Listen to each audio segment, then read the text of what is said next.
Welcome back to session 4 of Activating Basic Feng Shui. I'm Suzanne Roynan from interiorstherapy.com, and myself and a number of other Feng Shui practitioners are really keen to remove the misinformation and the confusion surrounding working with traditional Feng Shui. So today we're talking session 4. We're talking about the family area, which is the east part of your home, and the south, which is all about fame and reputation. This is how you are seen by the people that you know and in the wider world. So, as ever, we're going to just have a quick look at what's happening today. We're going to do a recap of session 2, answer the questions that came up from last time. We're going to talk about activating the east, the family area, and activating the south for your reputation. And then, as always, I'm going to give you some homework for next time. So, if this is the first time you've chanced upon one of these teaching sessions, I ask you please go back to where you found this session and go back to session 1, because that is going to teach you how to identify the different areas of your home and overlay this, which is called the Feng Shui Bagua, over this, the floor plan of your home, so that you know precisely which areas of your home relate to which parts of your life. That's very, very basic Feng Shui, and it's all included in session 1. If you haven't seen session 1, if you haven't worked out the Bagua for your own home, then I would really urge you to go back, because a lot of what's said in this session isn't going to make a great deal of sense until you've worked out exactly where your north, south, east, west, all of the areas in between are situated in your unique home. So a little question from last week came from Jessica. And Jessica said, our teenage daughter, who's been very ill for the past year, likes to sit in a room which is in the east. It's classed as a bedroom, but it's used as a study or craft room with mirrored storage, which reflects the garden. Will this room aid her recovery? Well, Jessica, the east is about the past, but it's not great. But if your daughter rather, is happy and she feels safe and comfortable there, then these are the things to consider. Make sure it's totally clutter-free. Make sure there's nothing to remind her of her illness there. And, if you've got stacks of books or bits and pieces of crafting stuff that you're never going to use again, please release that so it's not creating stagnation around her. The mirrors facing out into the garden are potentially a much bigger problem, because what they're doing is they're reflecting the energy straight back out of the house. And this could add to her feeling really depleted. So please consider covering the mirrors, or if you can, replace those doors.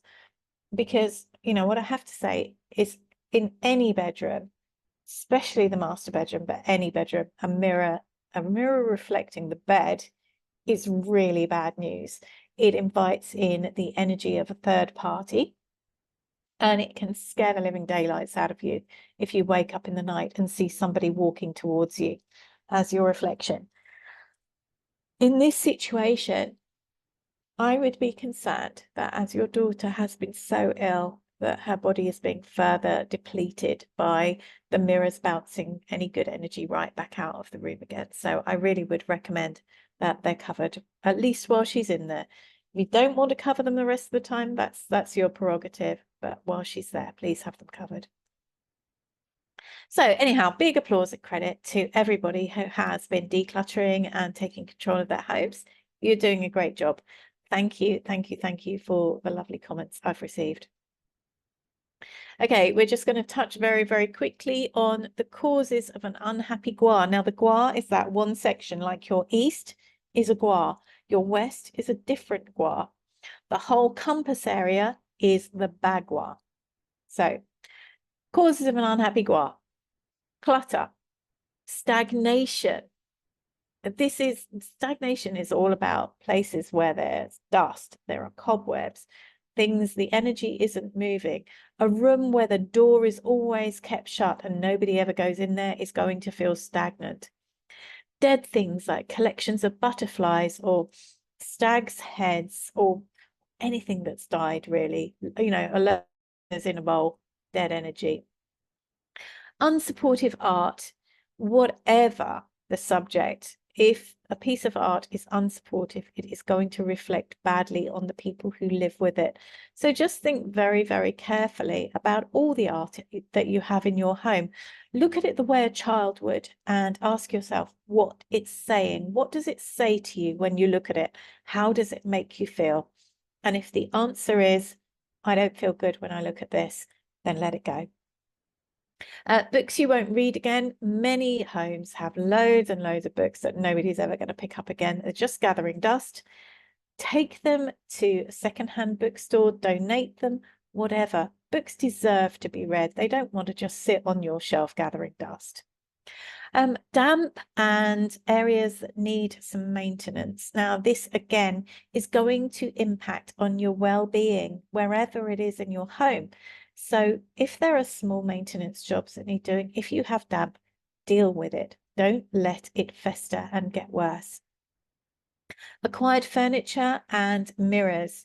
So if you inherit or you buy some secondhand furniture, please clean it, deep clean it inside and out. And I mean underneath the bottom as well. Turn it on its side and clean under the base of it. Clean out the drawers, the backs of the drawers, everything. And, you know, this is because things tend to hold on to some quite challenging energy. Negative energy seems to be a lot more sticky than positive energy. So you don't know where these things have come from. Please make sure that they are cleansed before they come into your home. Mirrors, especially, we've talked about previously. Please, please, please be really careful about where you buy a secondhand mirror from.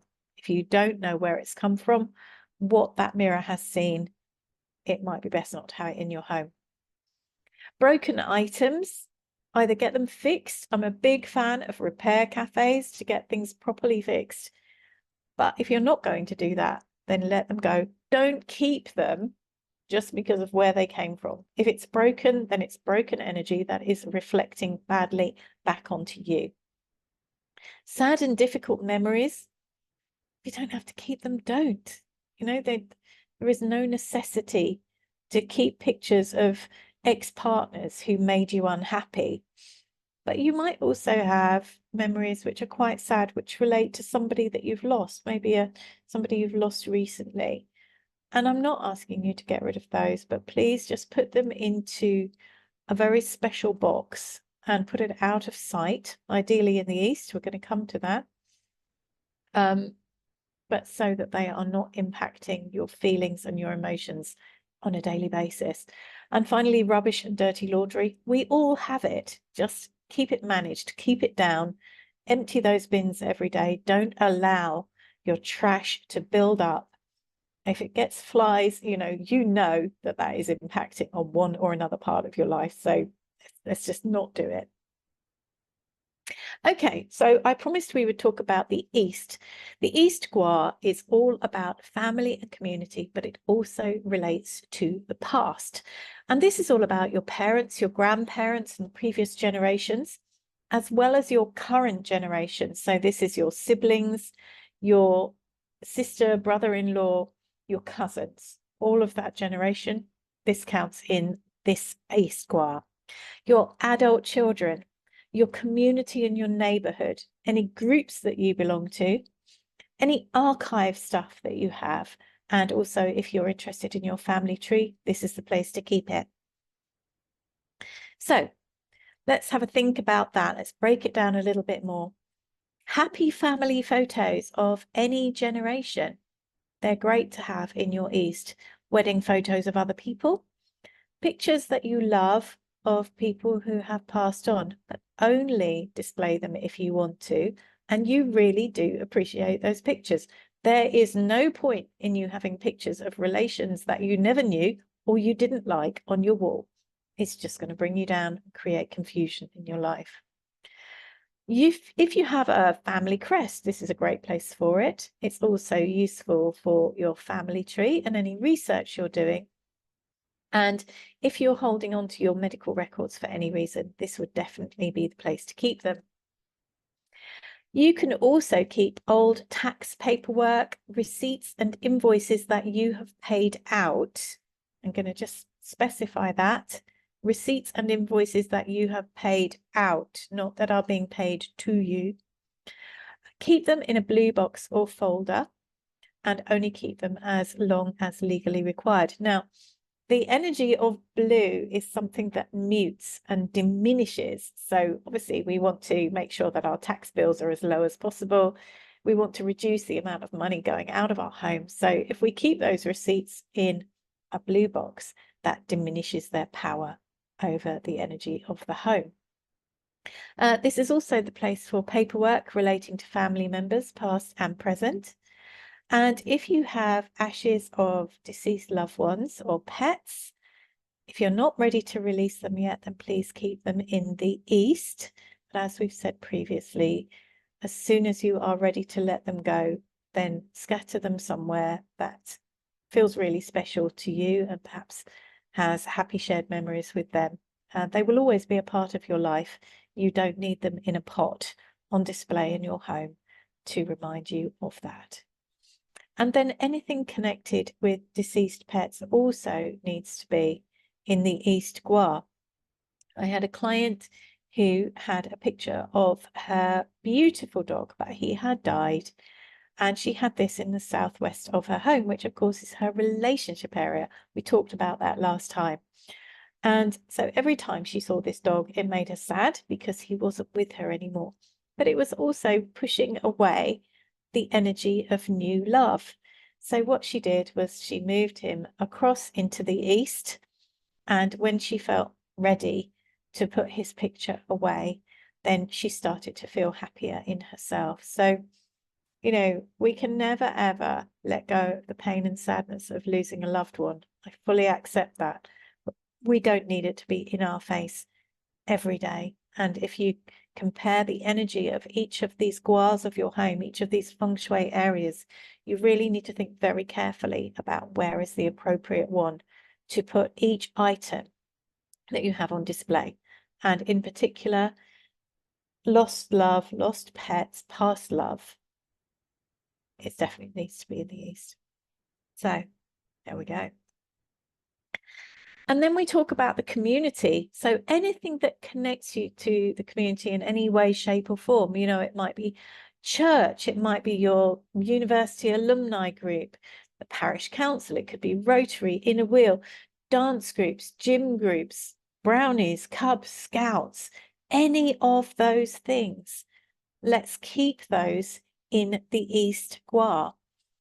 Any old notes or minutes that you want to keep for any reason, and old diaries and memoirs. Now, we've talked previously about the issues of keeping journals where you have spilled your years of pain. You know, if you've been going through a really difficult time and you've been advised to journal, then holding on to those long term is not going to add to the quality of your life. They are not serving you. So my favorite way of getting rid of an old journal is to release it in a bonfire. If you can't do that, let's face it, not everybody's keen on having a bonfire, then shred it or destroy it in a way that means that nobody else can read about your pain or your hurt. It's completely private to you. Shredding is often the best way to do that. And finally, this is where you would also keep memories of a beloved family member if you have been widowed and you have a new spouse. Now, let me just take a step back. If you have been widowed and you are perfectly content as you are, and you have no desire to invite new love into your life, it is absolutely fine for you to keep pictures of your departed partner in your southwest, your relationship area. But if actually you are open to the concept of new love and you might like to welcome it into your life, then please move those photos of your late partner, your late husband or wife into the east so that you can make space for something new to come into your southwest.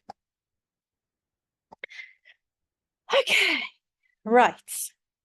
the energy in the south is so radically different to the east, where we kind of think keeping things fairly calm in the east. We want to bring life and excitement and vibrancy to the south, because this is all about your fame and your reputation. But this is not about you nipping onto the X Factor or Britain's Got Talent. This is about how you are seen at work. Perhaps if you're a teacher, you want to be seen as an excellent teacher. Perhaps if you're into sport, you want to be seen as, a fantastic sports person or at the top of your game. This is how you are seen by yourself and by your community, in your profession, in your career. But that also then extends out into the general public, the press, the media. Perhaps somebody watching here is a media personality and wants to know how to activate the Feng Shui to improve their stature and status and the way they're seen by the public. This is where you do it, in the South. Now, I make no apology for the fact that I would love to be talking about interior therapy and Feng Shui on Oprah. And I was thrilled to be invited to do the Ideal Home Show. I would also love to be talking Feng Shui and interior therapy on morning TV. I'm not going to hide that. The great thing is that as I'm activating and manifesting this energy, it's coming closer. And that's a really exciting place to be. So what else can you do to activate the South? Well, it's where you can put on display items that relate to your achievements. Now, that might be awards, might be certificates, letters of recognition, honors, could even be invitations. One of my clients recently went to a garden party at Buckingham Palace. So keeping the invitation in the South was what she did to really make that feel so much more exciting for her. Sure enough, she was pictured on television being at the garden party. It was very exciting. Honours and commendations. Now, these are your honours and commendations or members of your family who are living with you right now. This isn't about your grandfather's war medals or your father's Purple Heart. Those deserve to be in the East. They're recognition, but they're in the East. This is all about you. Now, how do you manifest those good things coming your way in terms of your reputation? Well, this is where we can get activating, and we can do it with pictures. We can do it with words written down. We can do it with standing there and just stating the intention. But say, for the sake of argument, that your child is a good golfer and you really want them to be winning prizes. So you can get a picture of a child winning a prize online, bring that, put it in your South. Perhaps you want to be renowned as a dancer or as a baker. Perhaps you're longing to be singing in front of a huge audience. This is where you activate the energy there. Perhaps what matters most to you is being known as the best grandma ever by your family. And that's fine too. Take your best grandma mug and go sit in your South and enjoy being that person in your family life. Start manifesting the things that you want to be recognized for, and just sit back and watch that happen. Take action. Keep it clear there. Activate the energy. You will see what happens. So, your homework for this session: download the information sheet, take photos of the East and South Guas of your home as they are right now. In the East, note anything which may not be supportive of your family situation. In the South, note anything which may not be supportive of your reputation, renown, or fame, both locally and more widely, and deal with it. Spruce up the area, take photos of the after, and celebrate your achievement. If you have any questions, come and find us in the Interior Therapy Facebook group. If you cannot wait any longer to get action taken on your home, book an inspiration video call. That's a one-to-one video call with me or one of my team, and you'll walk us around your home on WhatsApp, and let's just see what we can spot. We often notice things that are holding you back that you'd never have realized without external guidance. And if you want to talk about having your Feng Shui done, we could do that too. In the meantime, I'm looking forward to next week. We've got such an exciting schedule for you. So I will see you then. Take care now.